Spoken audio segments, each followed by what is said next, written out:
Hello friends, welcome to Bioland study two. आज हम फिर से एक नए टॉपिक पे बात करने जा रहे हैं और वो टॉपिक है bacterial respiratory pathogen streptococcal disease. ये बैक्टीरिया को हम फ्लैश ईटिंग बैक्टीरिया भी बोलते हैं। Why? Because that we will learn in later on, पर बट उसका मेन रिस्पॉन्सिबल रीजन है कि वो हमारे टिश्यू को डिस्ट्रक्ट करता है। नॉर्मली हम कॉमनली टिश्यू को क्या बोलते हैं? फ्लैश बोलते हैं, तो हम उसको फ्लैश ईटिंग बैक्टीरिया भी बोल सकते हैं। सो this type of respiratory pathogen that responsible for, we can say, some common disease of, we can say, upper respiratory tract in healthy individuals or healthy adults. So majority streptococcal bacteria है, उसके अंदर Streptococcus pneumonia है, Streptococcus पायोजिनस है। these are the some common known pathogens that responsible for, we can say, some infections or disease, right? तो उसका हम बोल सकते हैं कि there are some common characteristics of these bacteria like non sporulating, उसके पास पोर नहीं है। होमोफर्मेंटेटिव, उसका मीनिंग क्या है कि होमोफर्मेंटेटिव का हम मीनिंग ये बोल सकते हैं कि होमोफर्मेंटेटिव दैट मीन्स फर्मेंटेशन के बाद जो प्रोडक्ट मिलता है, ये प्रोडक्ट का जो single and product, that means उसका जो एंड प्रोडक्ट है वो क्या है? सिंगल है। For example lactic acid bacteria है that can ferment glucose with lactic acid. Lactic acid is one of the primary by product, right? तो एंड प्रोडक्ट क्या है? We can say lactic acid. But अगर हम हिट्रोफर्मेंटेटिव की बात करें तो हिट्रोफर्मेंटेटिव में क्या होता है कि lactic acid bacteria that can ferment glucose with lactic acid, that is one of the product, but उसके साथ बाई प्रोडक्ट में इथेनॉल और एसिटिक एसिड और कार्बन डाइऑक्साइड भी मिलता है, ठीक है, as a by product. So normally heterofermentative fermentation हम गैस का डिटेक्शन के लिए हम यूज करते हैं क्योंकि उसके अंदर CO2 as a by product मिलता है, ठीक है। Now one more thing that is aerotolerant. Aerotolerant that means air plus tolerance. तो ये ऐसे स्पीसीज है और बहुत सारे ऐसे बैक्टीरिया है स्ट्रेप्टोकोकल ग्रुप्स के अंदर कि वो क्या कर सकते हैं? एयर को टॉलरेट कर सकते हैं, प्रेजेंस ऑफ ऑक्सीजन होने के बाद भी वो ग्रो हो सकते हैं, right? And the last characteristic is anaerobic gram positive foci, that is foci shape bacteria. So these are some common characteristics of bacteria that belong to this group. अब हम बात करते हैं एपिडेमियोलॉजी और pathogenesis. It is frequently isolated from upper respiratory tract of healthy adults. उसके अंदर हम ये भी बात कर सकते हैं कि मेजोरिटी स्ट्रेप्टोकोकस पायोजिनस है वो एंडोजिनस है, उसका अमाउंट थोड़ा लो है, यूजुअली लो है, बट वो ज्यादा कब मिलेगा? जब होस्ट है या तो हेल्थी इंडिविजुअल है, उसका इम्यूनी सिस्टम वो अगर पुअर है, वो अगर डेफिशिएंट है, तो उसके अंदर स्ट्रेप्टोकोकल के इन्फेक्शन की पॉसिबिलिटी होने की ज़्यादा है, ठीक है। तो हम ये बोल सकते हैं कि streptococcus pyogenes is the cause of streptococcal pharyngitis. ये उसका फर्स्ट सिम्टम, राइट? तो हम यहाँ पे जो बात करने वाले हैं, ये सब सिम्टम्स दिए गए हैं। जो स्ट्रेप्टोकोकस पायोजिनस जब इन्फेक्शन करता है तो उसके अंदर हम ये सिम्टम्स देख सकते हैं, right? It is one of the cause of streptococcus pharyngitis that called strep throat. तो नॉर्मली हमें पता है कि स्ट्रेप थ्रोट के अंदर क्या होता है? हमारा थ्रोट, या तो हम बोल सकते हैं साइंटिफिक लैंग्वेज में फेरिंग्स, उसका इन्फ्लेमेशन हो जाता है, ठीक है। तो that is one of the main cause of streptococcus pharyngitis और also called strep. Majority strep throat के पीछे जो भी बैक्टीरिया रिस्पॉन्सिबल है वो टॉक्सिन प्रोड्यूस करते हैं। ये टॉक्सिन है वो रेड ब्लड सेल को लाइज करते हैं, तो हम उसको बोलते हैं beta haemolysis. Then severe sore throat, enlarged tonsils, tonsillar exudates, tender cervical lymph nodes, mild fever, general malaise, sometimes otitis media you can see. What is the meaning of otitis media? So that is inflammation or infection of inner ear, right? हमारा जो year होता है, year के अंदर का infection या तो inflammation. Then mastitis, that is again infection or inflammation of mammary glands। Then हम बात करते हैं infection of the, we can say, superficial layer of the skin. हमारा स्किन का जो सुपरफिशियल लेयर होता है उसका इन्फ्लेमेशन होना, उसका इन्फेक्शन हो जाना, तो उसको हम इम्पेटिगो बोलते हैं। इम्पेटिगो के पीछे मोस्ट कॉमन बैक्टीरिया अगर कोई रिस्पॉन्सिबल है तो वो स्टेफेलोकोकस ओरियस है, बट स्ट्रेप्टोकोकस पायोजिनस है वो भी इम्पेटिगो कई बार होस्ट के अंदर जनरेट करता है, राइट? तो that is one of the symptoms that is help to detect Streptococcus pyogenes infection. So these are some common symptoms that we can see if host invaded by Streptococcus pyogenes or severe certain strains of Streptococcus pyogenes. आगे हम बात करते हैं कि अगर ये infection हो गया तो उसका ट्रीटमेंट नेसेसरी होगा, तो हम बोल सकते हैं कि rapid complete treatment necessary because it can lead to more serious streptococcal syndrome such as scarlet fever, rheumatic fever, acute glomerulonephritis and streptococcal toxicity, right.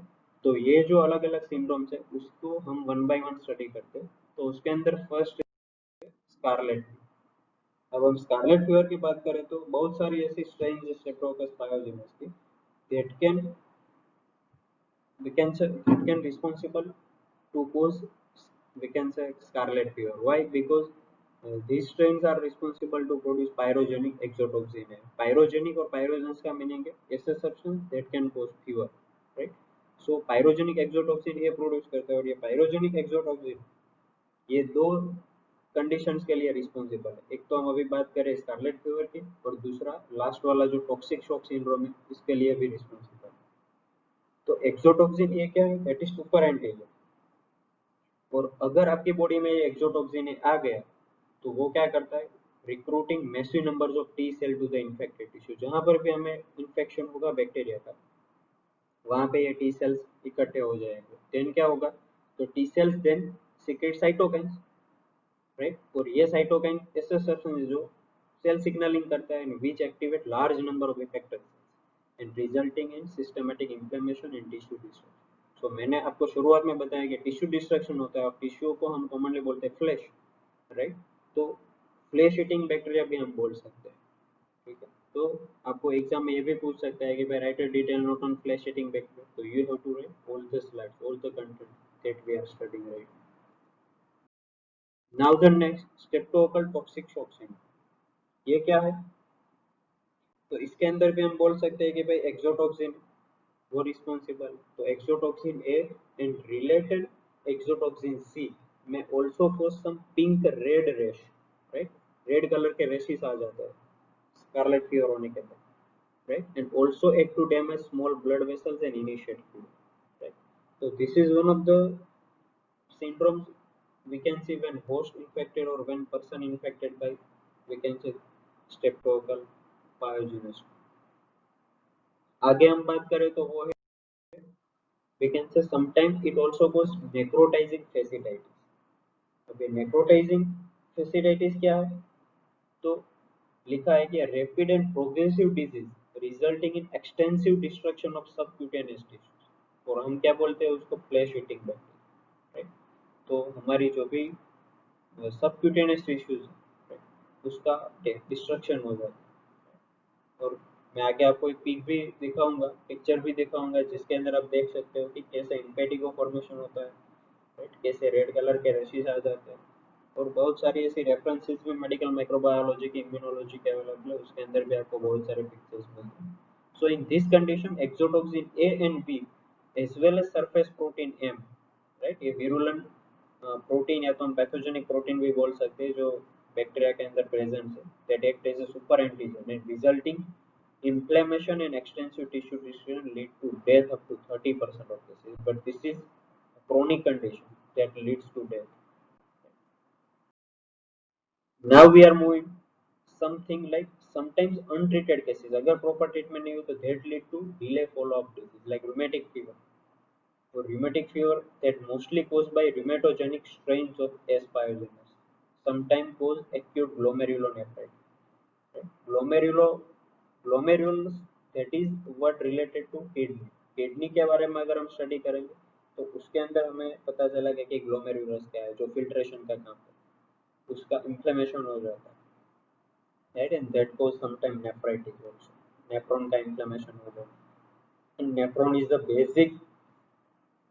basic functional and structural unit of kidney we can consider, right? So that's why we can say if kidney infected by this strain by we can say streptococcal pyogenes, right? So that goes we can say infection of glomerulus as well as we can say nephron. So this is the most we can say serious condition we can see in case of patients those who are surviving with autoimmune disease, right। तो autoimmune disease का एक ये type भी हम बोल सकते हैं rheumatic fever, उसके अंदर हम बोल सकते हैं कि with antibodies reacting with self antigen and sometime damage में भी permanent and leads to death again also बराबर છે as we discussed in earlier slide. So this is about, we can say, some common conditions we can see in patient if patients are not properly treated with antibiotics. Here you can see this is the picture, right? And here we can see why infection of this bacteria cause tissue damage that we discussed earlier, right? And here you can see this is, we can say, tissue damage, right? That is impetigo, right? Is commonly caused by Streptococcus pyogenes or Staphylococcus aureus. और बहुत सारे हम बोल सकते हैं कि सम नेफ्राइटोजेनिक strains है जो पेनफुल डिजीज करती है। नेफ्राइटिस की बात की, that is inflammation of kidney, commonly हम ये बोल सकते हैं, बट हम ये बोल सकते हैं infection of nephrons and nephron is the structural functional unit of kidney. So वो भी डैमेज होता है तो हमारा ब्लड का फिल्ट्रेशन है वो भी बिगड़ जाता है, तो ब्लड में प्रू toxic and that cause some severe damage of our body and body organs, right? तो ये सब चीजें हमने बात किया। रेफरेंस बुक्स ये बताया कि more than 60 different states, right, we can say exist of, we can say, Streptococcus pyogenes. अब आगे बात करें डायग्नोसिस की, तो डायग्नोसिस में यहाँ पे मैंने पॉइंट्स दिए गए, आप ये शॉर्टली बना सकते हैं आपकी बुक के अंदर। RAD that is rapid antigen detection test. आप रैपिड एंटीजन डिटेक्शन कर सकते हैं, एम प्रोटीन है उसका आप डिटेक्शन कर सकते हैं, तो this is one of the best diagnosis in case of streptococcus pyogenes infection. दूसरा है लेटेक्स बीड एग्लूटिनेशन टेस्ट, ये भी हम कर सकते हैं। This is immunological method, immunological detection test.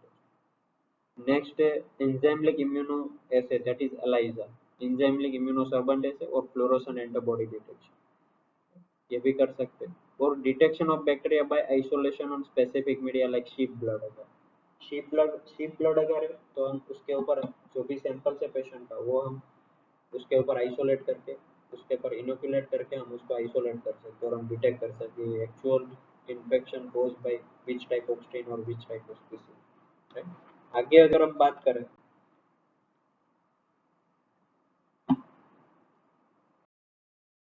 तो these are the some common diagnostic procedures, right, that we can follow after, we can say, suggestion by physician, right? And this is required. Why? Because if we are not giving early treatment to patients, it may lead to acute to chronic condition, and sometimes avoiding therapy leads to complications such as rheumatic fever, scarlet fever, toxic shock syndrome। ठीक है, तो accurate testing होना और testing के बाद उसका diagnosis होना, और डायग्नोसिस अगर करेंगे तो प्रॉपर ट्रीटमेंट होगा तो हम ये डिजीज को कवर भी कर सकते हैं।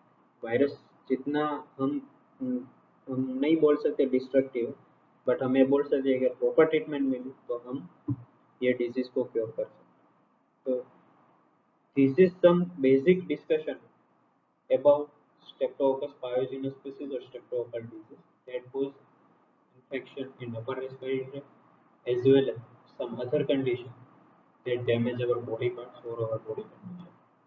ये तो ये टॉपिक मेजोरिटी ग्रेजुएशन के स्टूडेंट्स है उसको भी पढ़ने को आता है, उसके लिए भी यूजफुल है, और some medical microbiology, microbiology students, molecular biology students, ये स्टूडेंट्स को भी पढ़ना है। So I hope this video is useful to you. I hope you are enjoying. If you want some video on another topic, I can prepare।